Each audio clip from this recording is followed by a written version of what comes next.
Feast TV is brought to you with support from Missouri Wines, Whole Foods Market, L'Ecole Culinaire, and the Raphael Hotel. From frozen pies to Neapolitan style, this is the pizza episode. I'm Cat Neville, and this is Feast TV.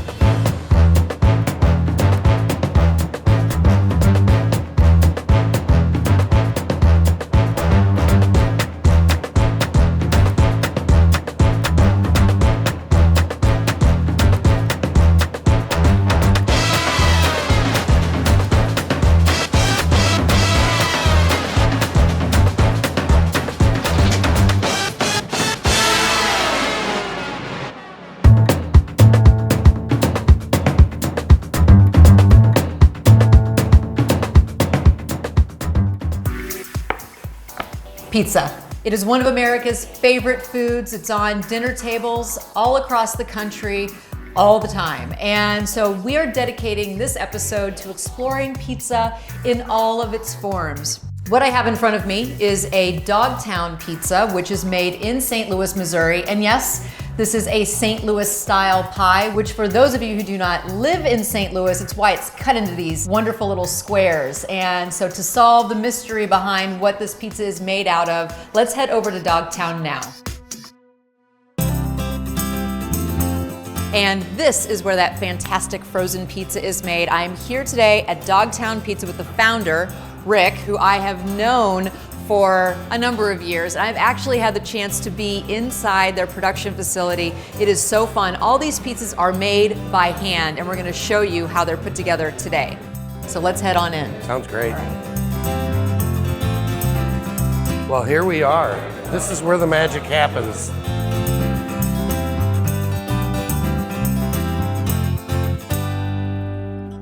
So 2006 is when you launched. You started this business out of your house. Yes, ma'am. How in the world did you get to this place now? It's just been an amazing journey. It's been a shocking journey. You know, it was Joe Lamacchia, my friend in the neighborhood, who said, hey, I can't make it to your pizza party. Can you freeze that pizza for me so I can cook it tomorrow when I get off work? And that's really where it started. That's how it started? That's how it started. I remember knocking on doors, Straub's, and all these mom and pop places saying, you gotta try these pizzas. You know, they got them in those stores. And then Dierberg's called, and then Schnucks called, and it's just snowballed. We've been really blessed. It takes a lot of hard work, but you know, the main thing is we just have fun. We do what we love.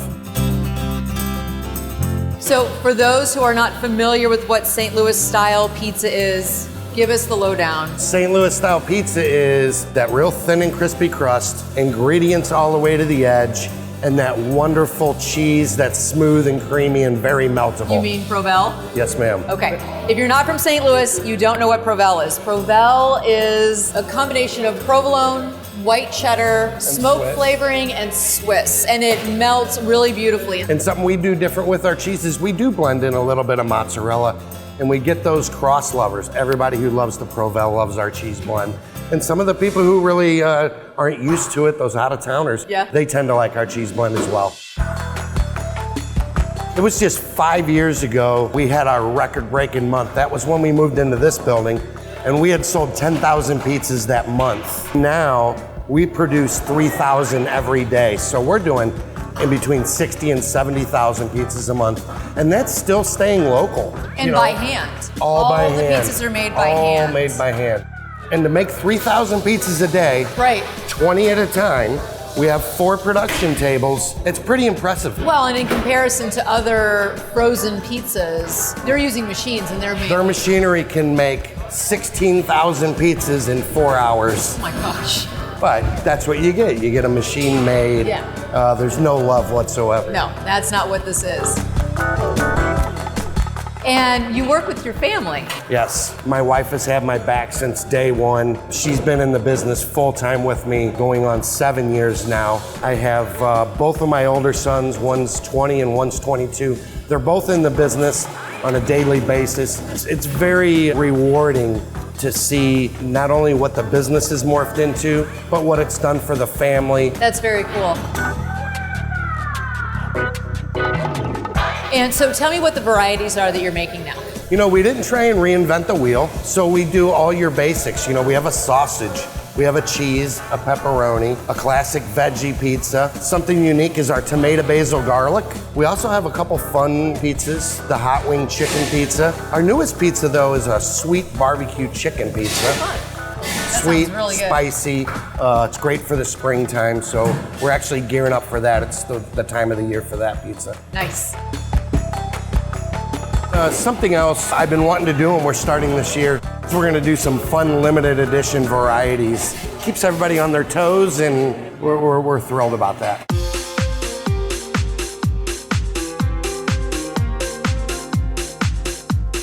What does it mean to you to see the company grow from freezing one pizza for a friend to now have distribution in some of the largest retailers that you can imagine?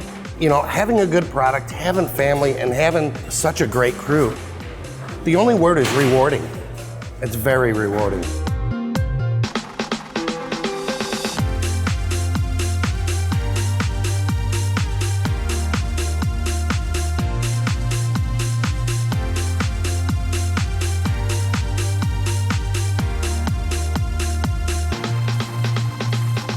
The next stop on our tour of pizza is Shakespeare's in Columbia, Missouri. Now, Shakespeare's has been an iconic spot in Columbia for all the folks that went to Mizzou for years and years, and we are getting inside the kitchen and learning how to make their pizzas from start to finish.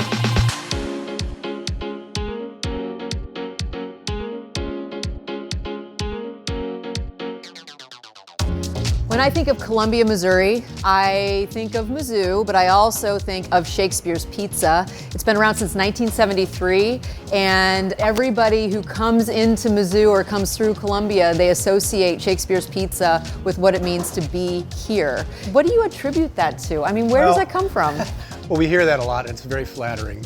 I think what it is that it's a genuine, authentic, just a party. We just want to have everybody in the door and have a good time, pour some beers, make some pizzas, and enjoy it. And I think people pick up on that because we're having a good time. It's too much of a business. Nobody's having fun.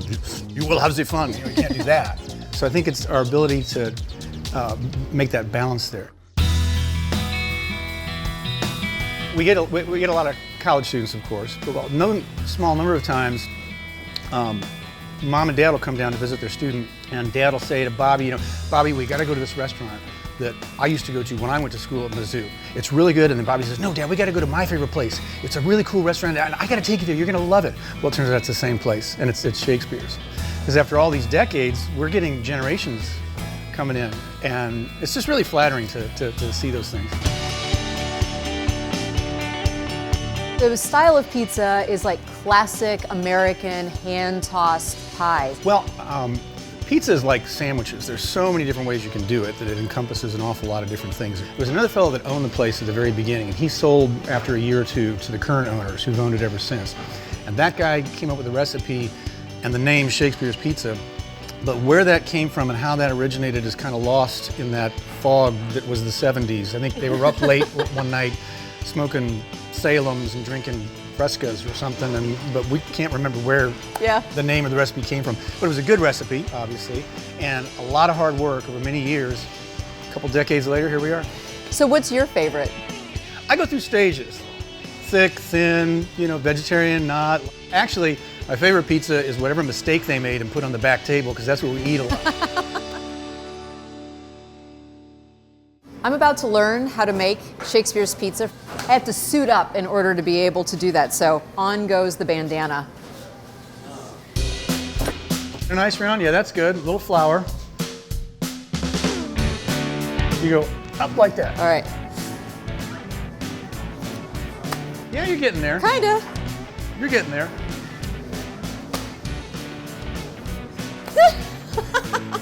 This is really fun.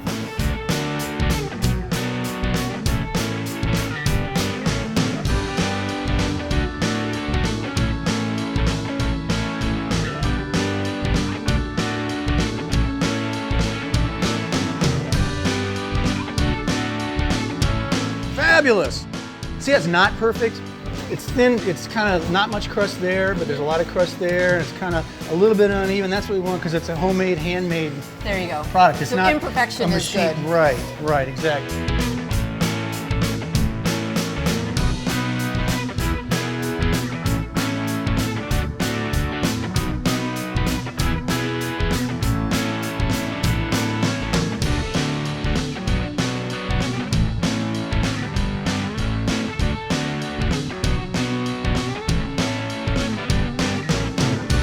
Okay, you're done.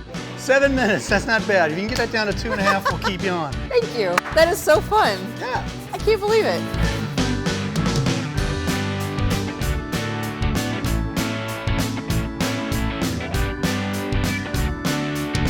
Put that up there.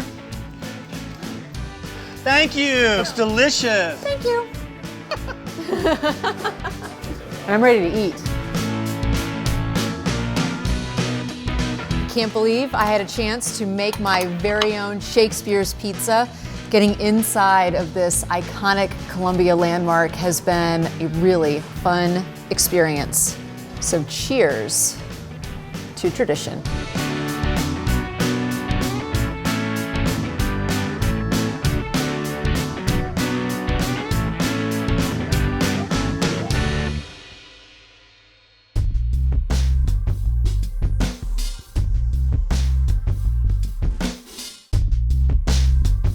I am here in St. Joseph, Missouri, about an hour north of Kansas City for a bite of authentic, and I mean certifiable authentic Neapolitan pie here at Il Lazzarone. Come on in.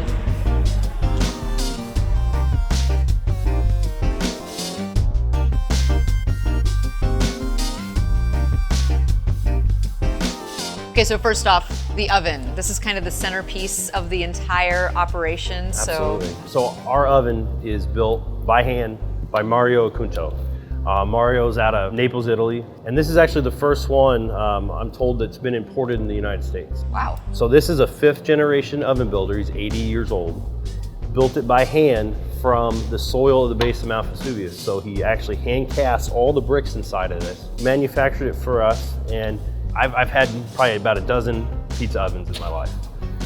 Nothing like this. This is incredible piece of machinery. It takes 10 days to heat up. You know, when we get running, it's about 1,000 degrees it runs at. It's only built for Neapolitan pizza. That's all it's for. So this is the best of the best you can get.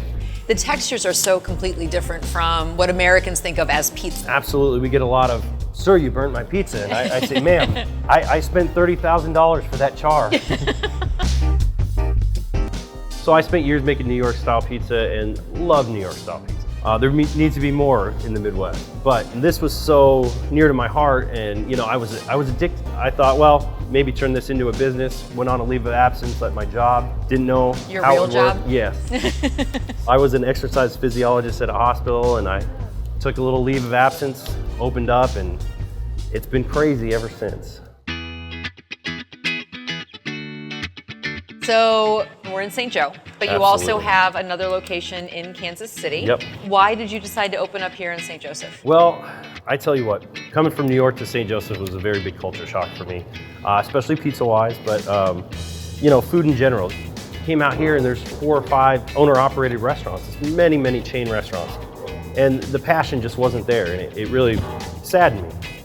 You know, I don't want to have to drive to Kansas City to have a decent meal. So we thought, well, let's do something different. Let's be the first certified Neapolitan, you know, almost in the Midwest, but certainly in Missouri, Kansas, all these surrounding states. Let's do something for St. Joe. So we went from there. We've talked about just kind of how simple everything is, and that really is the key to a true Neapolitan style pizza. Absolutely. 4 ingredients in the dough, that's it. We bring all our flour over from Naples. It's all 00 Caputo, and they've been milling it there since 1924. Very stringent process, so we use that. Water, Mediterranean sea salt, and fresh cake yeast, that's it. And that's the magic of it, is that it's a very different dough. When you cook at such a high temperature, you get this pliability that you wouldn't get with anything else. So an oven like that, its ability to have so much intense heat allows for it to cook very quickly and be completely done, but yet still very soft and chewy. When you say quickly, I mean, we're talking like seconds. 37 seconds. Oh my God. So consistently.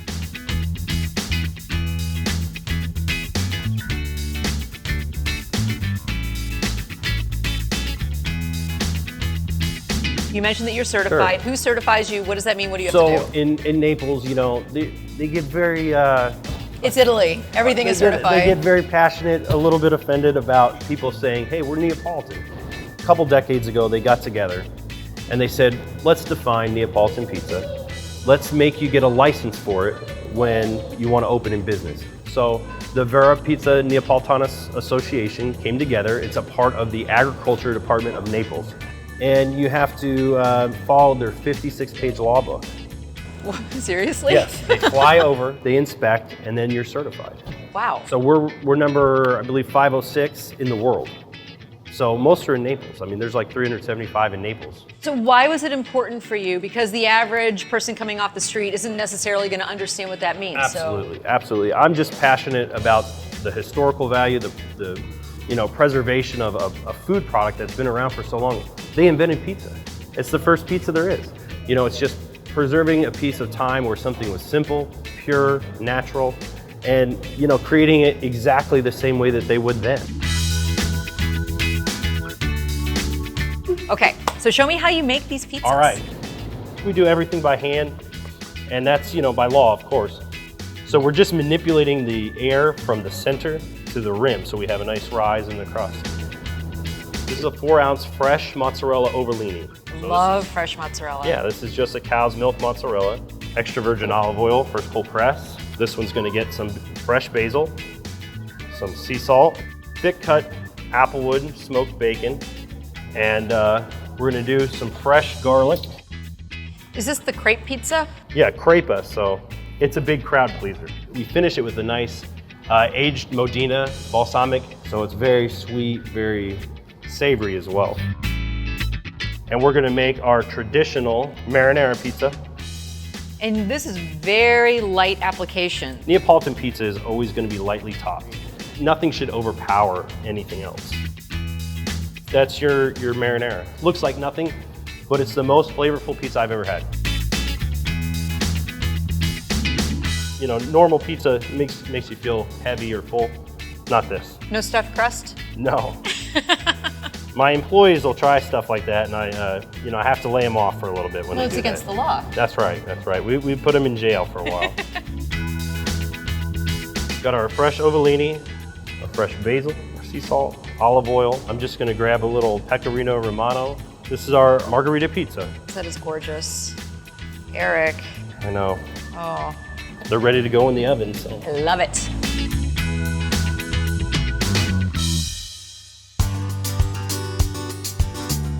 Oh my goodness. Those are beautiful. So that's our crepa, our marinara, and of course our margarita. 1,000 degrees at 37 seconds. Absolutely. Works of art. I mean, everything is just so beautiful. It's, just looking at a piece of history for me and really appreciating where it's from. And I'm honored to be a part to extend that to others.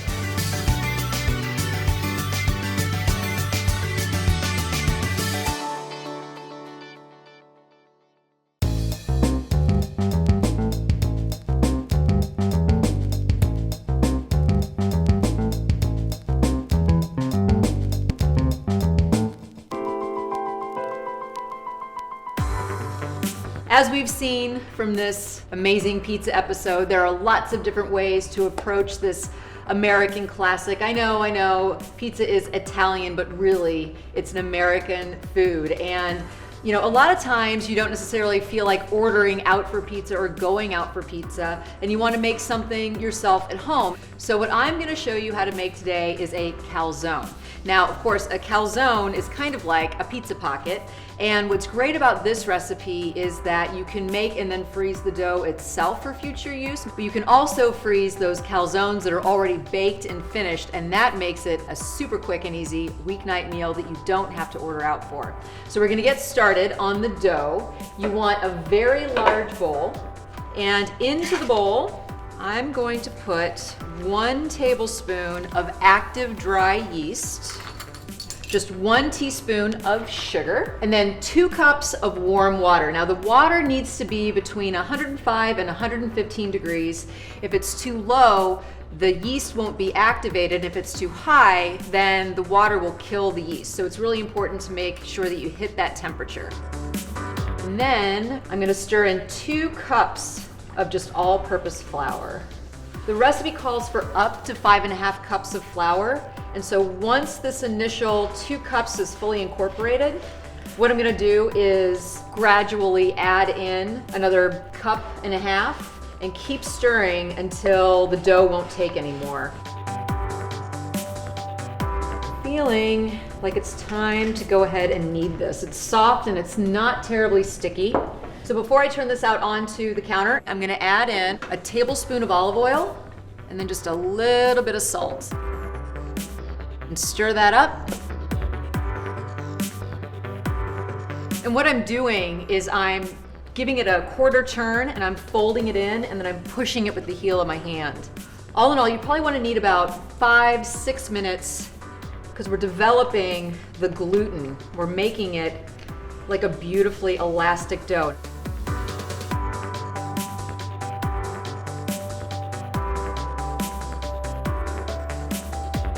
So all the flour is incorporated. You can see it's not sticky, it's really responsive. So I'm gonna go ahead and wash the bowl that I started with and I'm gonna put the dough back into the bowl. I'm gonna coat the bowl with just a very light amount of olive oil. And the reason why I do this is to make it so that the dough, as it's rising, doesn't stick to the sides. I'm gonna roll it in the oil, and then all I'm gonna do is cover it and put it in a relatively warm spot. And I haven't yet mentioned the wine that I'm going to be pairing with these 3 calzones. It is actually a Chambourcin. This is from Stonehouse Farms in Missouri. The Chambourcin can be most easily compared to like a Pinot Noir, which is why it's great for a calzone that's going to have a number of different fillings. This won't overpower any of the flavors. And so I'm gonna go ahead and make 3 different fillings for the calzones. One is the classic spinach ricotta, a fig and goat cheese filling, and then the third one is gonna be spinach and peppers with a lot of mozzarella cheese. I'm just gonna dice up this onion and a couple of cloves of garlic and get that into my saute pan. Then I'm gonna throw in the spinach. And once all the spinach is wilted down, I'm gonna just turn it out into this bowl and stir in the cheeses. I'm going to add about 1/2 cup of shredded mozzarella, which is gonna give that beautiful, traditional pizza kind of flavor. But then I'm also gonna be adding in 1/2 cup of fresh ricotta, and that's gonna give a creamy texture to the filling. I'm gonna stir this up, and that is the end of our first filling. Could not be easier. The next one is a fig, goat cheese, and prosciutto. All I'm gonna do is shred up about 1 cup or so of the mozzarella, and then I'm gonna mix in a little bit of fresh goat cheese. To give this something of a bite, I'm just chopping up 1 scallion, and now figs. Love figs. My last addition to the filling is prosciutto. This is a smoked version, and it's from our friends at La Quercia. There's a lot of gorgeous fat and flavor in this prosciutto, and so I'm only gonna use a few slices. You don't need much. All right, I'm gonna give it a stir, and then this one's finished, and I'm gonna move on to my sausage and pepper filling. I'm gonna turn on my pan, put in a good dose of olive oil, let that heat up, and chop a little bit of onion. I'm gonna let this kind of sit for a little bit and do its thing. I'm gonna go ahead and slice up my pepper. Kind of like the fig and goat cheese. I'm using the mozzarella for its mild flavor, but then I'm also gonna be adding in some fontina. It's gonna give a little bit of funk and depth of flavor that mozzarella just doesn't have. And I'm gonna throw the sausage into my onion mixture. Let the sausage brown. It smells so good. I'm gonna chop up just a little bit of flat leaf parsley and stir that into the mixture for a little bit of a green flavor.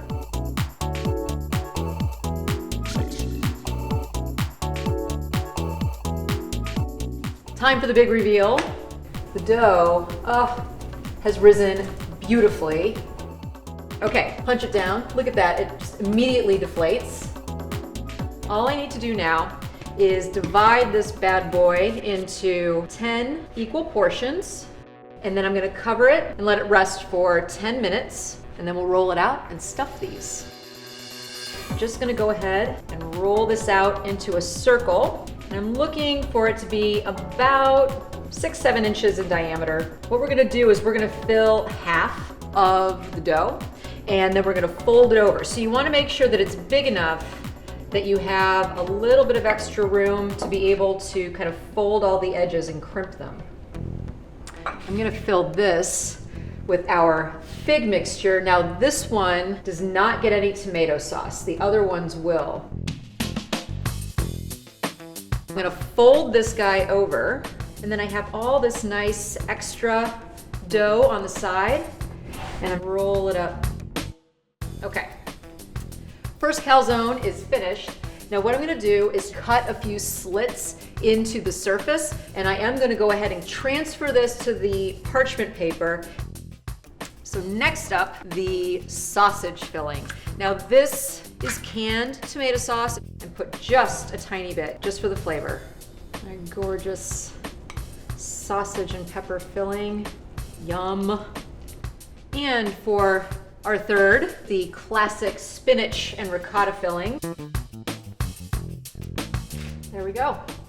One of each version. I'm gonna brush the surface with just a tiny bit of olive oil, and I'm putting this into a 450-degree oven for about 20 minutes or so until it's beautifully golden brown.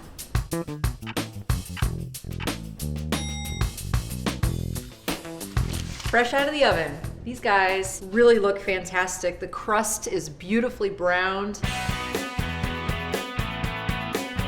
This is a Chamberson made by Stonehouse Farms, which is located in Summit, Missouri. And Chamberson has a wonderfully light flavor that plays very well with a range of different dishes. So this pizza episode has been so much fun. We've had a chance to see how frozen pizzas are made, iconic pizza, plus the Neapolitan style, the mother of all pizzas. And now you know how to make your own calzones at home. So cheers, and I'll see you next time.